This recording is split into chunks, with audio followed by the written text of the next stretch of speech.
Welcome to the Workplace Podcast. We've got an incredible guest today, and I'm really excited for the insights and ideas they'll be sharing. There are so many practical learnings from the conversation that will make a difference to you, your team, or organization. If your organization is interested in a workshop on this topic of the podcast, feel free to get in touch via our website, yellowwood.ie. If you want to support our podcast, and you'll find a link to our Patreon in the podcast description. Thanks in advance for listening and your support. Now, let's take a different path to success. Welcome to the Workplace Podcast. Today's topic is the AI augmented leader. Joining us today is Rasmus Hougaard. Rasmus is the CEO of Potential Project. He leads the firm's pioneering work at the intersection of science-backed research and wisdom traditions to transform the way leaders and organizations operate. Rasmus was nominated by Thinkers 50 as one of the 8 most important leadership thinkers in the world today. He helps leaders to abandon outdated management approaches and embrace both and leadership, one which brings both human and performance elements together. Rasmus is also the co-author of the groundbreaking books by Harvard Business Review Press, Compassionate Leadership, How to Do Hard Things in a Human Way, and The Mind of the Leader, How to Lead Yourself, Your People, and Your Organization for Extraordinary Results. His new book, More Human, How the Power of AI Can Transform the Way You Lead, is out now. Rasmus, thanks for joining the Workplace Podcast. My pleasure. Very happy to be here. Thanks for the invitation. I found this book to be so insightful. We're going to breadcrumb through this book, as I said earlier on, before we started recording here. So the AI augmented leader, we're in this new age of leadership, as you said. So why should we use AI if I'm a leader listening in? Well, first of all, if you don't, you're going to lose your job at some point, not to AI, but to leaders that actually use AI better than you. Yeah. The reason for that is that AI can, of course, do the obvious of help us to save time, like be more Yeah. productive and efficient. And all of that is good and great. But the question is, what do we do with the time that we are gaining from that? And that's where AI poses this great opportunity for us actually to be more, let's say, conduits of humanity in organizations. So Yeah. AI is going to take over a lot of stuff that leaders do. Question is, what is it that leaders do that AI cannot do? And that's where we need to focus our energy in developing ourselves and developing leaders in organizations, essentially. This book is so quotable because you make the point that we can save time to focus on creating a better employee experience. So that's it, isn't it? There's a lot of work that we could just say, AI, take care of this. And that allows me to think more strategically. It allows me to be more compassionate, which we talk about later on. There's many different elements that are of leadership that are so hard to implement because of our workload, isn't it? Yeah, yeah, exactly right. And AI can do a lot of that. And also it can, with a catchphrase, AI can make us more human. AI can make humans more human. And that's kind of a paradox because, when we were asked by Harvard to do this research and to write a book about it, we were deeply skeptical because we were just seeing AI is going to make the world of work more mechanical, more robotic, more digital, Mm. more data-driven. It's going to suck. But what we actually started to see through a lot of the use cases from the clients we work with is that AI can really be used for good in making human leaders more human. And a few examples, one would be the case of Accenture that developed their performance review coach, which is basically an AI system that gathers all the metrics and data from any employee, which by the way, they have full transparency of, so the employee Yeah. knows what it's doing. And now, instead of a leader spending an hour getting metrics and data together and sitting and preparing, they're still setting aside that hour for preparing, but they have the full report. They just read through it and then they can ask themselves much more important questions like, where's this person at in life? What's the next developmental stage? And how do I want them to leave this conversation? So it's a shift from management of processes and people to leading human beings for being their better self. And that's that anytime performance summary from Accenture, isn't it? And Mm. you write about that in the book. Another thing you write about in the book is AI can be like an ecoskeleton. Mm. I thought that was a really good analogy. Tell our Yeah. listeners why that might be the case. Yeah, so an exoskeleton, if for anybody that don't know, is like a thing we put on our physical body so that we can be stronger in lifting boxes and so on if we work in a warehouse. Very, very good.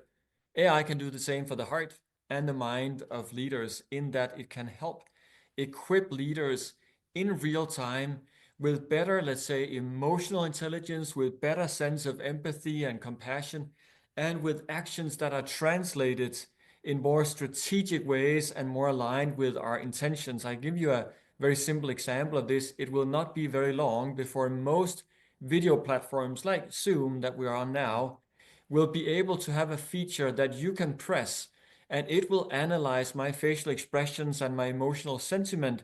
And you will then, if you're using this as a manager, you'll be able to see if there's something you said or you did which you're not aware of because you are mm, biased or you have blind spots, yeah, but that is actually happening in my emotional life. And you'll get a little prompt, hey, Rasmus was a little unsure or got nervous or was triggered or angry by yeah, what just yeah. happened.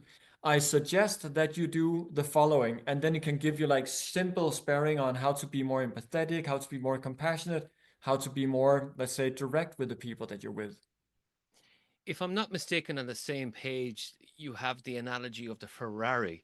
Ah, So guide us through that because it is like, yeah. Tell us about that, the Ferrari example. yeah, the Ferrari is a good example. It basically comes from the study of our big research that our good friends at Accenture, Ellen Shook and Paul Doherty, the chief AI officer, conducted, where they basically found that most companies are focusing on two things. They're focusing on getting technology right and getting their leaders to understand the technology. And while that is really, really important, if you do just that, it is like buying a high-end Ferrari only to realize that your people really don't know how to drive it. Yeah. So it is equally important that you focus on the deeper human development that enables those human qualities that's going to be amplified through AI. And that is why it's so important to focus both on the technology development and the human development. And speaking of human development, then this is where you start very early in the book that it's a synergy between AI and humans, and then you talk Mm. about the three qualities of the AI augmented leadership, which is perception, discernment, and response. Did I get that right? Yeah, absolutely. Yeah. So that tell us more about that because you're quite specific on those Yeah. three. Yeah. So we approached this whole research study and the book with the simple question, how can AI augment human leaders for human leaders to be better at leading? Yeah. And augmentation, just for those that may be a slightly foreign word, is when you take something and you add something to make that thing better. In this case, is you take a human leader, you add AI to make that human leader better. That's the simple definition of that. But to understand what is the good marriage, what is the good like Yeah. bridging of those two entities, we need to start with the human because we are humans. And when it comes to human, we therefore need to understand what is the operating model of a human being so that we can see how can AI support that. So then when it comes to that operating model, it is, as you said, humans we perceive, then we discern, and then we respond. And if we take that and translate that into more relevant leadership language, perception is to be aware, aware Yeah. of ourselves, aware of the people we're leading, and aware of the complex systems that we are operating within. Discernment is about having wisdom, which is not knowledge, but it is having that elevated perspective wisdom on things. And the response, the most important response in leadership, according to a long study we did back in 2018, is compassion. So compassion is the most appropriate response to any leadership challenge. And just to be clear, when I say compassion, I'm talking about doing hard things in a human way, doing hard things in a human way. So it means not pleasing people and giving them what they want, but rather doing the hard things that leadership requires, but doing so in a human way. So then that is kind of the foundation of good leadership, is when we are aware, when we are wise, and when we are compassionate. And then to add AI into that, when it comes to awareness, the role of human leaders, and I'll just do the short one, then we can dive Yeah. into it. The Yeah. role of human leaders is to set context, and the role of AI is to deliver content. As in, if you go into ChatGPT and ask about, or any other AI bot, and ask, how do I best give feedback to this colleague? This is the challenge, and so Yeah. on. Providing context is, who is the person? What's the issue? What's my leadership principles, and so on. And the content is in what's driven by AI. And AI has more content than any human being by 1,000 times. So that's on the awareness piece. When it comes to wisdom, the role of human leaders is to ask questions and let AI provide answers, which we then, of course, need to assess with our wisdom. And when it comes to compassion, the role of human leaders is to bring an intent of wanting to support others. In other words, like, we need to bring our heart into our leadership, and then let the amazing algorithms of AI help to translate our intention into skillful behaviors.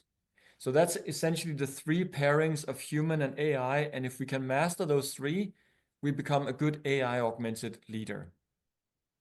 So we'll go into a deeper dive of those later on, Rasmus. There may be some people still resisting here. AI, I just can't wrap my head around it. And in Mhm. the book, you talk about there's caveats, but when I was reading the book, I couldn't help think of, how do you prevent that inertia happening, or how do you prevent that we don't over rely on technology? Mm. That's the challenge, isn't it? It's like, if Mm. we use technology too much, then, well, are we really going to step up to the leadership piece? Because leadership is Yeah, always difficult to do. yeah, yeah, yeah. That's absolutely right, and that is definitely, that is a challenge. And if we just take a like a little bit of historic view on it, any technology like AI has been introduced with the promise, it's gonna make everything better. And we Yeah, saw how internet came, and emails, and with the promise we're going to save a lot of time. But I don't think anybody would say they have more time at hand because of email. And social media came with a big promise, it's going to connect us and make us feel yeah, never lonely again. And as we know, social media has, completely messed us up.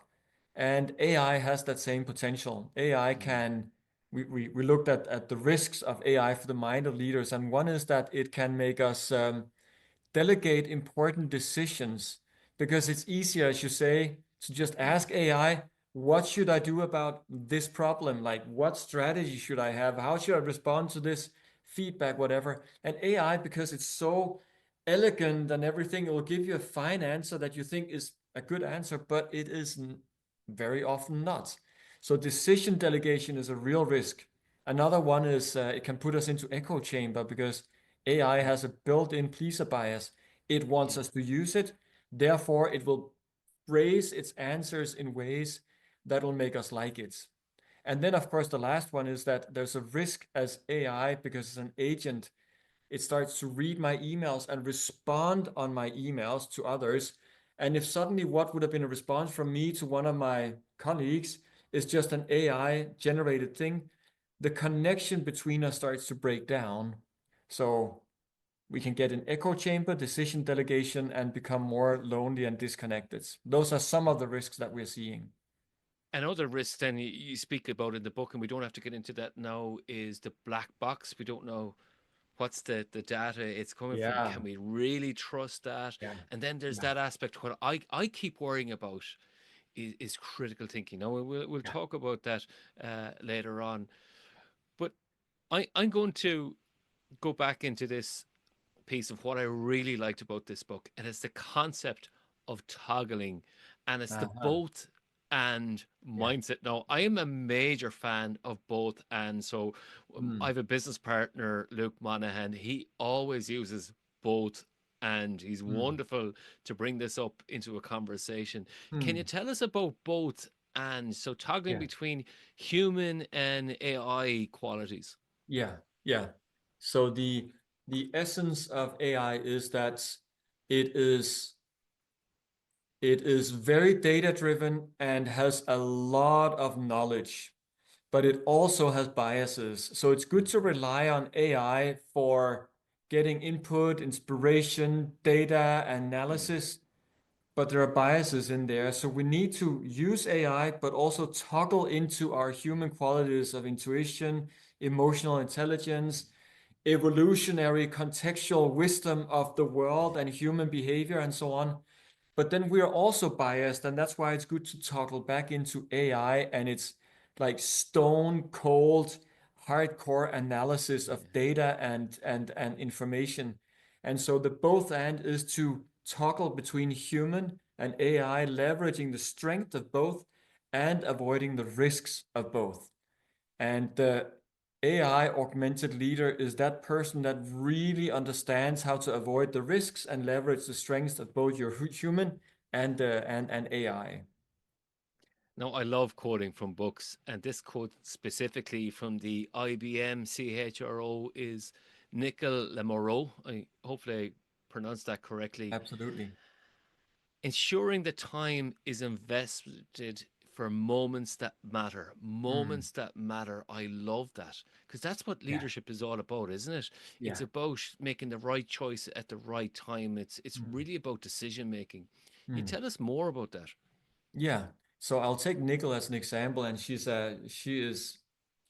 a fabulous human being, very visionary, and was a strong advocate for not using AI in HR. And it's Okay. funny because she was voted down and she was basically tasked with reshaping the entire HR function of IBM, one of the biggest companies in the world, to be purely AI, like all processes, all structures.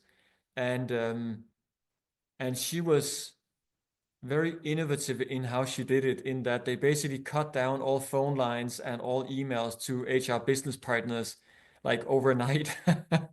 Wow. Very rough, and basically made AI processes instead. The net promoter score of the HR function dropped from I recall that it was in the 40s to -19.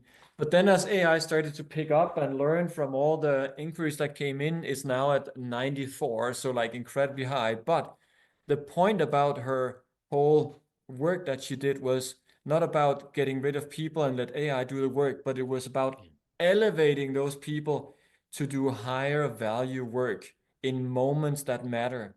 So now the HR business partners of IBM, they are not sitting and filling forms and answering emails about how to do a Yeah. process or whatever. They're sitting on the phone or on whatever platform Yeah. and having valuable conversations, coaching senior leaders so that they can be better leaders. Let AI do the stuff that AI can do so humans can excel in being human. That's the moments that matter. So leadership today in what we call liquid times, things keep moving so quickly, can be hard to navigate. So Mm. tell our listeners about the human leader compass because these are many different elements to it, but we have the leading self, leading others, and leading systems, isn't it? Yeah. Yeah, so the human leader compass is the result of probably a good 15 years of research in the field and on data that we have done on leadership and what's most important in leadership. Yeah. And it starts with the foundational three qualities of the mind, which is awareness, wisdom, and compassion. Mm. And then out of those three qualities, we looked at what are the underlying mindsets that enable high level of awareness, wisdom, and compassion. And there are five mindsets for each of those three qualities. So that means essentially what leaders need to do to be very good, both human and technical leaders, is to develop awareness, wisdom, and compassion, and the 15 mindsets that underpin those three qualities. So, what I like particularly about this book is you've a focus on awareness or presence of mind of the leader. So, like in the book, you define what the mind is. It's that cognitive, psychological perspective that enables consciousness, perception, thinking, judgment, Mm. and memory, isn't it? Mm. So you're adamant that to be an AI augmented leader, you have to have that presence Yeah, of mind. yeah, yeah. All things start in the mind. There's not a single human created event or object in the world that didn't start with a mind having an idea for something. So, in other words, leadership starts in the mind. And if we want to Mm, be good and effective leaders, it all starts with developing clarity and calm and steadiness of mind.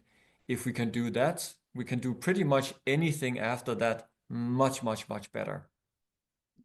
and you offer then more this is where you have the both and there's some traditional wisdom Mm. concepts then Mm. or methods of working, and you go into Yeah. mindfulness, you go into breathing, all aspects of that, which is really helpful for our listeners if they're interested in buying this book to do so. But what really captivated me was I'm teaching awareness for a long time, and what I like is that you describe awareness so well in the book, and then Mm. you also talk about the different types of Mm. awareness. So, what Mm. awareness is, self awareness, Mm. relational awareness, and situational. So, Mm. self awareness, like an awareness, what is that? Can you break that down for us? Because a lot Mm. of people kind of going, well, I think I'm aware, Mm. Yeah, but yeah, are you? yeah, yeah. Well, I can break it down, and then I'm super curious about you because you're an expert Yeah, yourself in this field. yeah, So I'm also curious to your response to that. But if yeah, we were to have an analogy of awareness, it would be the sky. The sky mm, is unlimited. It yeah, is clear. There may yeah, be a plane flying through or a bird or clouds yeah, that are passing through, but they don't leave any marks in the yeah, sky. The sky is untainted, unlimited. mm, Awareness, exactly the same. Exactly the same. However, because we are trained and primed to always latch our awareness onto things, objects, situations, events, our awareness can sometimes feel like it becomes very constricted and very small. yeah, And in the world of AI, where AI is going to speed up change, transformation, pace of activities in general, human leaders need to excel by having minds that are very expansive, that are very steady and very clear. Only if we do that will we have relevance in the age of AI. If we don't do that, we're going to be redundant. So that's my definition of awareness, which, by the way, I didn't come up with. This is from yeah, old wisdom traditions, the yeah, Buddha and all the yeah. people that passed after him that have sat and, spent decades and lifetimes on just practicing awareness. But I'm curious about how does that resonate with your view of awareness? Yeah, I often think of awareness in this way. It's that self mastery of being really present with what's going on for you, what's going on for others, what might be influencing your thoughts, even your body language. You talked earlier on about, how AI might help you in a screen there. What is it that I said? Mm, And I suppose that's where I struggle a little bit with this book is that we might be over reliant on waiting for the cue from mm, technology mm, rather yeah, than learning for this for ourselves, especially for younger people. We'll get into that later on. But this is where, for me, as a coach or a mediator, is that reflective practice. So it's a bit mm, like a golfer. How do yeah, you set yourself up? yeah, What's the conditions that you're playing? yeah, What's the right club at the right time with mm, the right level of power mm, to your swing? I'm not mm. a golf fan, but it's the easiest way to describe it. And it's about the conditions that you face that they're constantly changing, Mm, and what's the right thing to do at the right time. mm, And then it's knowing, having that presence of mind to say, listen, I'm mm, just going to take a deep breath. So I'll give an example from last week. I remember I was going to do a talk, and I had to have a lot of it memorized, yeah, and it's not something I do a lot, so there was yeah. a lot of pressure on. Okay. Yeah, yeah, And I yeah. remember being stressed from traffic or whatever, and I knew to have the presence of mind to take moments to calm myself down, to prepare myself, to have a quick look at my notes again, and not let the little gremlin in my head, be too noisy, and I was able to quieten Yeah. that down. Yeah. And then I was able to be present in Yeah. front of the people, and then I was allowed to have that flow there. And I think that's what self-awareness Yeah. is knowing that that there is a little bit of that control that you can take back, that internal locus of Yeah. control. Yeah. Yeah. Very nice. Like that. Mm. Okay. So with that then, Yeah. listeners are gonna go, how the hell can AI help with my awareness? Like how in the book you talk about the mindsets that can elevate your awareness. Mm. How can AI help my awareness? Mm. Yeah. AI can help awareness in that it can free up a lot of the clutter, take care of a lot of the clutter, and thereby free up space for us to have more responsive, less reactive thinking. Mm, It can take away a lot of the clutter and give us space to think slow instead of fast. And again, in the world of AI, where AI is operating at speeds that are vastly faster than human beings will ever be, it is by thinking slow, bringing perspective, asking questions, slowing down, that humans will have relevance. And again, it comes back to that point of setting context, asking questions, and bringing a heartful intention. and that's what I liked about this book. You know, if I was to reframe or rephrase what you said, it's about being able to reduce that emotional noise that goes on, those Mm, distractions, so you can mm, focus and be mm. present. And even in those elements there of that leadership compass, then you talk about that self mastery, Yeah, its clarity, its presence, its yeah, adaptability, its equanimity. yeah. Can you just talk about that word? Hopefully, I've pronounced it correctly. I'm terrible for pronouncing words sometimes. Equanimity. Yeah, thank Yeah, you. yeah. It is a slightly foreign words for many. Equanimity is one of the most profound um, concepts from, let's say, the wisdom traditions. Equanimity is when we are resting our mind in balance from being always pulled to want something or trying to get rid of other things. And that is the eternal, constant reaction pattern that is built into all sentient beings. And let's just talk about humans. We get out in the morning, it's raining. We immediately Mm, have a resistance to that. We come to the lunch, it's not the kind of food we wanted. We have resistance to that. But over at yeah, the neighbor table, they have food that looks better. We'd rather have that food. So that constant battle with reality that we want what we don't have and we don't want what we're getting. And equanimity is when we start to find peace and calm with what is there mm, without reacting to it. And it's not that we are yeah. becoming complacent and just everything is fine. No, no, no. It is that it is creating the liberty, the freedom in our mind to choose how we respond to things rather than being compelled to react based on this reaction pattern. That's equanimity. And I'll say, from having spent thousands of hours in meditation, equanimity is the most liberating state of mind that one can attain. Yeah, and this is where really what I'm getting is that wisdom is really coming across Mm. there, and that brings us back to that discerning piece. Is in the book you talked about understanding reality Mm. as it is. So uh, how do I know if I have wisdom? Yeah. Yeah. If reality hurts you all the time, it's because you're not seeing reality for what it is, and therefore you're expecting other things from your reality or your life than you're getting, and Yeah. that hurts. So if you have a lot of pain, you have the wrong expectations of reality because you're expecting something that is not there. Here's the struggle here. Okay, so if I'm a young person Yeah. listening in here, Yeah. I might be influenced by social media, different things like Yeah. that. Like how Mm. do I develop that wisdom? And Mm. then on the other side is, well, what's AI going to do for me? Like it doesn't Yeah. seem like AI can give me peace of mind. Yeah. There seems to No. be, and that's where that toggle goes back to, isn't it? Is that we have to be. This is the leadership. This is the development piece. Mm. What is it about Mm. ourselves that we need to make peace with or to Yeah. understand? Isn't Yeah. it? Yeah, absolutely. And so how do we develop that wisdom?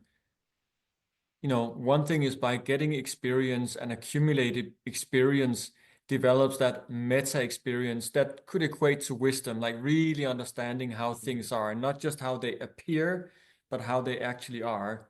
mm. But the other more profound way of developing wisdom, and it's a both and, they should go Yeah, together, but is to meditate. And as we're writing about in the book, like whole second chapters dedicated to meditation, because yeah, in the age of AI, as I've said a number of times, the relevance of leaders is the calmness, the clarity, and the expansiveness of our awareness, because then we can innovate, we have the, clarity of mind to do the right things.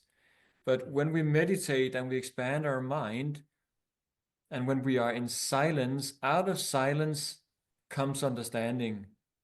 yeah, Out of silence comes wisdom. Wisdom only comes really from silence. So it is by sitting in silence for a number of moments a day, whether you do it 10 minutes or 2 hours, yeah, but just that silence is where the inner wisdom, and we all have wisdom. mm, Everyone have wisdom. Everyone have compassion. And it is through silence that we access it. So that young person you talked about that's listening in, if I would yeah, give one advice to you, but also to the seasoned, like yeah, start a meditation practice, because that is where you gain wisdom, you gain compassion, you gain awareness, and you become relevant in the age of AI, because suddenly you have a counterweight to what AI can do.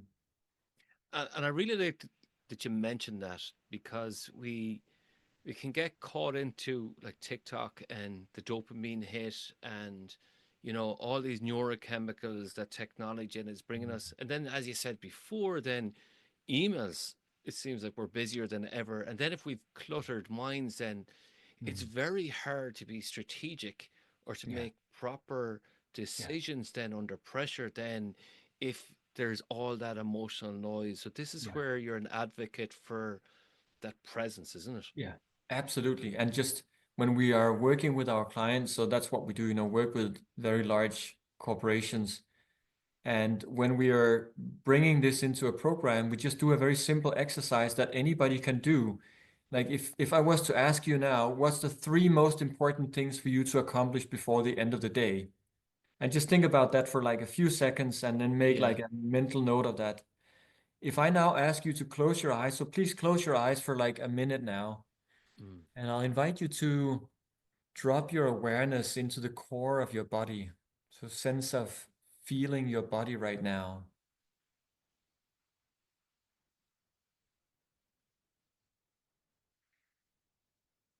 And So this notice is good. the quality of your mind also in this moment, and allow your mind and your body to just settle down a little bit.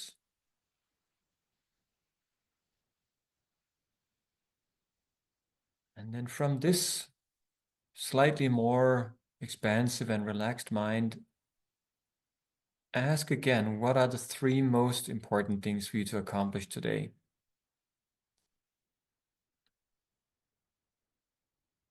And then you can open your eyes again. And most leaders that do this, and maybe extending that little pause with like a minute or few, Mm. it's very different answers that come up, because when we rest into silence for a moment, clarity of mind arises, and clarity of what's important suddenly becomes much more vivid. And if we learn to do this on a regular basis throughout the day, and especially at the beginning of the day, we will constantly be doing the right thing and not just doing stuff. And that's where I would suggest a lot of people struggle is the self-care Mm, aspect. mm, Even that 2 minutes. Now, hopefully, if you were listening to this and you're driving your car, you did not close your eyes. Saying that, even 2 minutes can make a big difference mm, of just mm. grounding Yeah, yourself. yeah. So, can I ask you, in those leadership development workshops, do you come across, or do you help people understand the ego and that aspect of leadership, and maybe Mm, some illusions or limitations to the mm. ego? Yeah. Yes, we do. At least in some of the work, because what our research has found is that ego is really the enemy of good leadership. ego makes us make decisions that is based on us achieving either fame, fortune, or influence. Mm, It's always pointing to us. And it's a self-preservation mechanism that's important to yeah. keep us alive. But in companies, if everybody's leading from ego, nobody benefits and the company is not going to do well. So it's very important to start to see the, let's say, the elusive nature of the ego. The ego is really a self-construct. It's just our brain that is primed because of what is called the default network to always reference back to ourselves and worry about ourselves and see ourselves as little less solid, unsolidifying ourselves, and thereby releasing the ego a little bit, in which case we can then step more into the space of being of benefit, of having a greater sense of purpose. I wish someone told me what the ego was when I was younger, and I eventually discovered it. And what it meant to me was that aspect of how I perceive myself and Hmm. how I perceive others perceiving me. Hmm. And that's where that was so enlightening to me. I was constantly maybe trying to make that effort, and actually what I thought was protecting myself was actually putting me in danger because Yeah, I was trying too hard or whatever. yeah, And I think a lot of people don't understand what leadership means is it's actually being able to be calm with yourself and be at peace with yeah, yourself yeah, so you can actually shine yeah, through the technical piece then. yeah. I think that's absolutely true. So that technical piece then brings to mind then that if you don't have that level of education or technical expertise, even when you use AI, you're not going to be able to use smart prompting. I'm just curious to go, well, there's a gap there. Like, how do you know what to prompt? So, Yeah. what is smart prompting? So we have an advice to everybody because everybody's asking like, how do I use AI well? Yeah, And our standard answer is ask AI how to use AI well. yeah, Because AI will give you probably better answers than a good Harvard professor because you can ask exactly into the context of what you need to know. mm, So one advice that we're giving all leaders that yet haven't really figured out how to use AI is to ask AI one question every day, which is, how do I get most out of you today? And then maybe add some context like the big issue for today is strategic yeah, planning or yeah. whatever. So just go to AI and ask about that. That's simple. So, smart prompting is really about asking good questions. Absolutely. Yeah. Prompting, I mean, it's prompting make it sound so like prompt engineering makes it sound Yeah, like so technical. It's super yeah, not technical. Like when we started doing the research, we didn't know more than anybody else, but we thought if we want to know about it, to be able to write about it, we just got to use it all the time. And so in the writing of the process and of the book and the research, we were relying on AI all the time. And from doing that, you start to learn how it's working. What are the inner workings? Like what's within that black box? You start to mm, see the hallucinations that are happening there. You start to see the biases that are happening there. And then you start to be able to use it in a really skillful way. And one of the most important ways of using AI generally is to challenge AI a lot because AI has the pleaser bias. So if you're asking AI for something important, it's giving you an answer. Next question should be, give me 5 reasons why this would be a bad advice to follow. Because that way you're asking AI to challenge its own biases and give you different perspectives to what it just provided. Smart prompting. Rasmus, there could be people roaring here into their car speaker or into their headphones that go, you just said that smart prompting, once you see it, then you can recognize the biases or the mistakes. Mm. But what if you're not educated enough?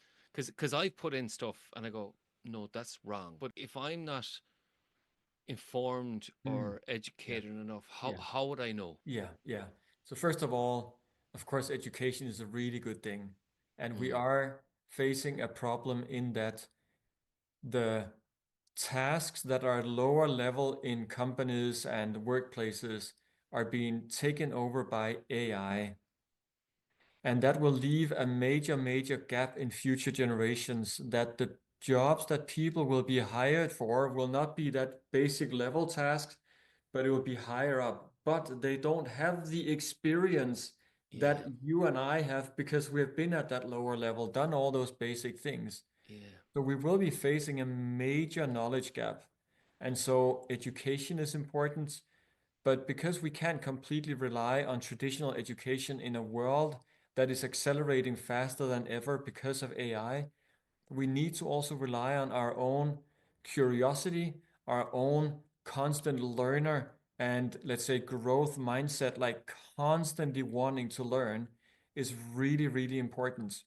And again, AI is a great tool for learning whatever you want to learn. I might recommend a podcast that we recorded with Matt Bean, and that's the skill code: how to save human ability in an AI world. But what I'd like to do is focus on that, the elements then of wisdom. So you have Mm, integrity, the beginner's mind, critical thinking, humility, and self awareness. Now, I'm a big fan of the beginner's mm. mind. So, what is the beginner's mind for people who may not be familiar with that concept? Yeah, beginner's mind is essentially that's also a concept that comes from especially from Zen tradition, and um, and beginner's mind is to see things afresh, to Yeah, see things as with baby eyes, like as if for the first time. And there's a wonderful quote by the big Zen master Suzuki who said something along the lines of, in an expert's mind, there are few possibilities. In a beginner's mind, there are many. So if we have this expert's mind, we are the ones that will generally say, that idea is bad. We tried that last year, it didn't work. yeah, And so the what we need to have is the beginner's mind, which is that has both the expertise but also the curiosity. That way of seeing, yeah, it didn't work last year, but conditions have changed. Let's see how we could construct this in a different way and see if that would work. So it's a lot about curiosity. and I like that you use that toggle there again. So, we spoke about critical thinking. I just want to go back into that a little bit more because I love what you've written in the book, that critical thinking is the ability to thoroughly evaluate situations and make informed decisions. So, again, it's about considering biases, question assumptions, analyze information objectively, and synthesize insights.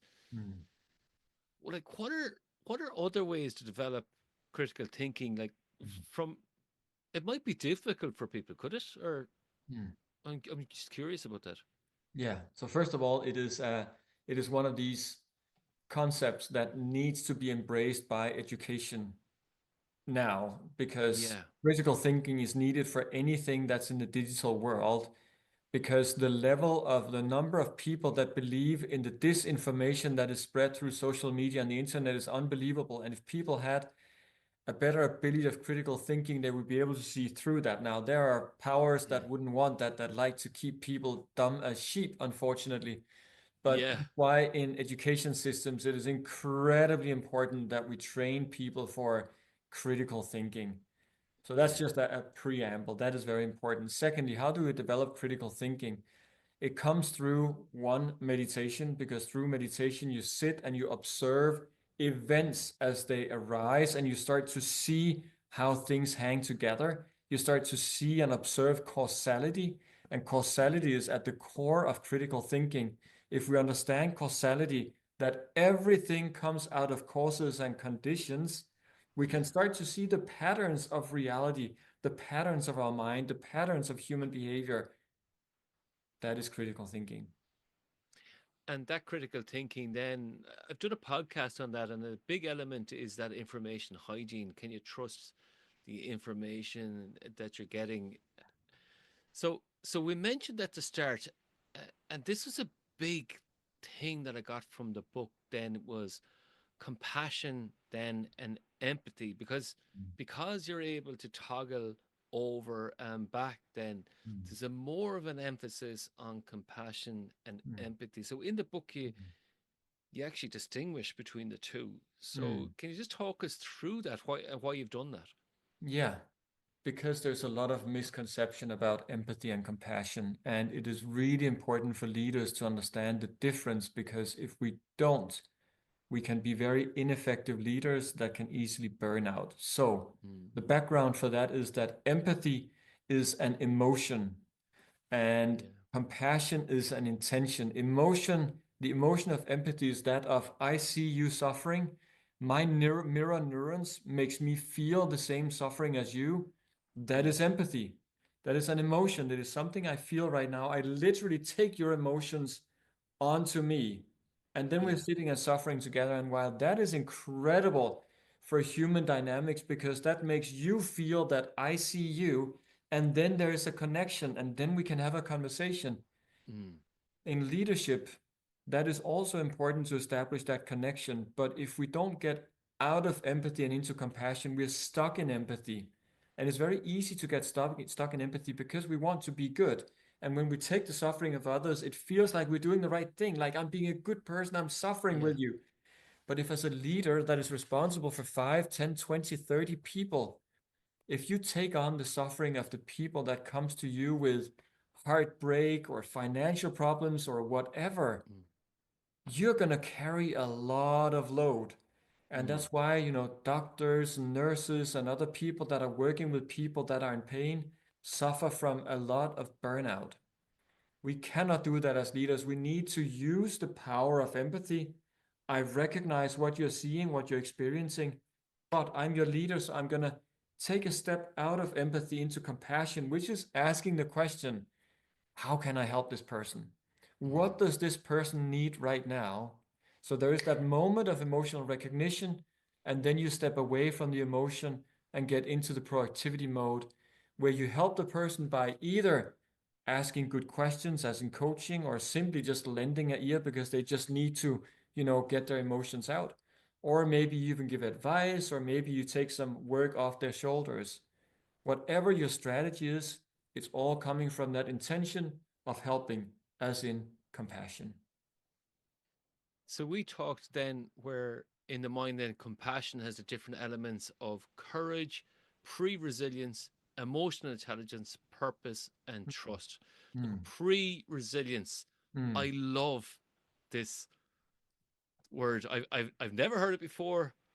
What is it? Tell our listeners. It's a neuroscientific term, and because we are researchers in our DNA, we like to introduce this term. It is different from resilience, which is just if you're resilient, you can stand through a storm. Yeah, Resilience is to train yourself to be resilient for an even bigger storm. And it is about expanding your zone of comfort into your zone of discomfort so you can be in discomfort without suffering. Because yeah, if you can learn to be in discomfort without suffering, you can be extremely resilient. But there is that pre to it because it is something we are preparing yeah. ourselves for.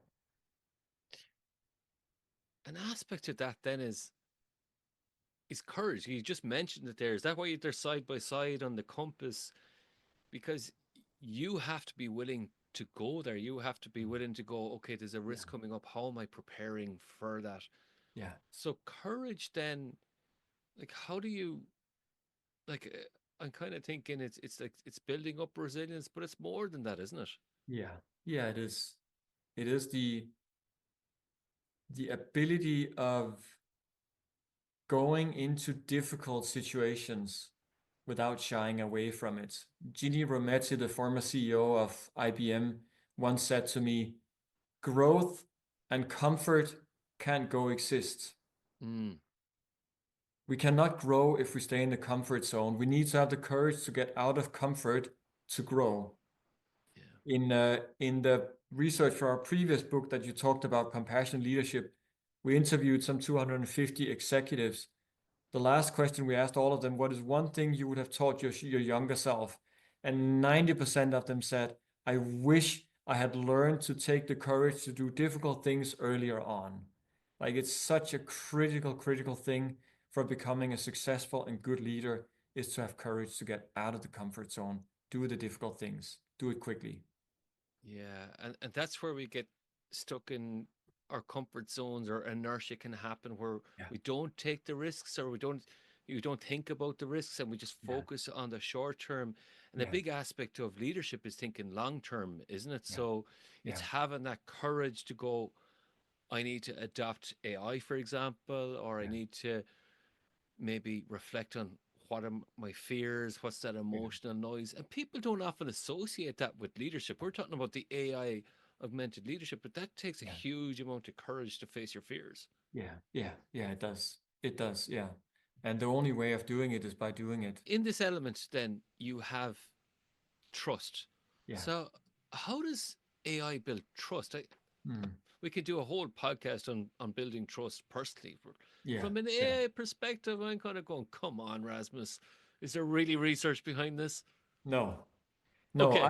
I wouldn't say that AI builds trust, but in the age of AI, it is important that we as humans build our trust to each other. Yeah. Because more and more of work, as we'll see in the coming years, will be done by AI. More and more of the processes that we're involved in, there will be this feeling of black box.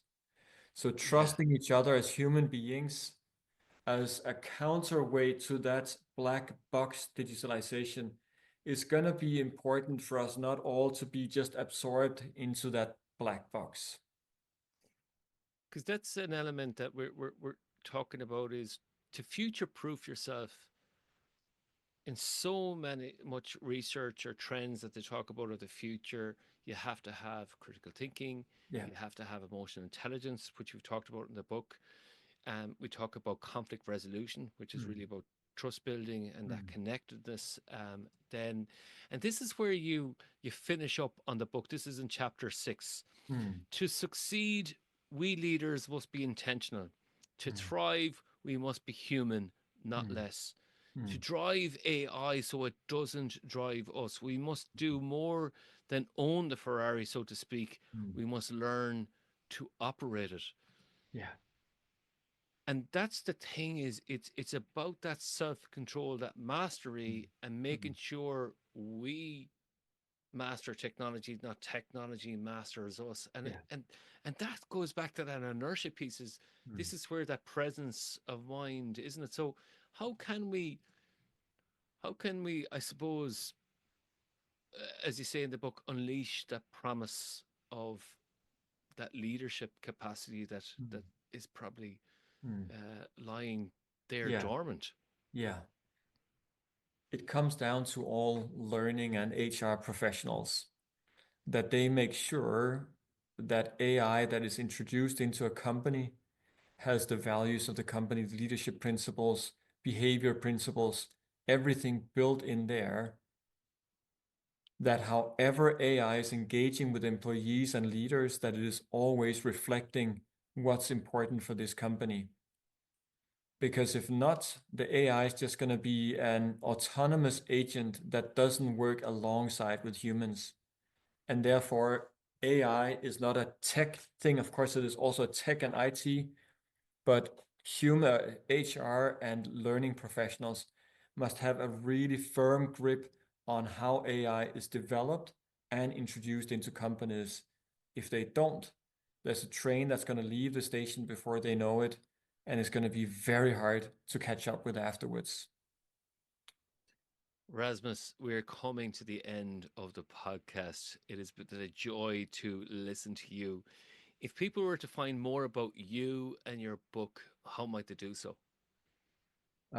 Go to the website of Potential Project, potentialproject.com, or you can, of course, go and look on LinkedIn. We post all of our research there as well on the company site and my own LinkedIn profile. So that's probably the two easiest ways. Rasmus, thank you so much for joining the Workplace Podcast. Pleasure. Thank you so much. Thanks so much for listening to the Workplace Podcast. I really appreciate you being part of the conversation.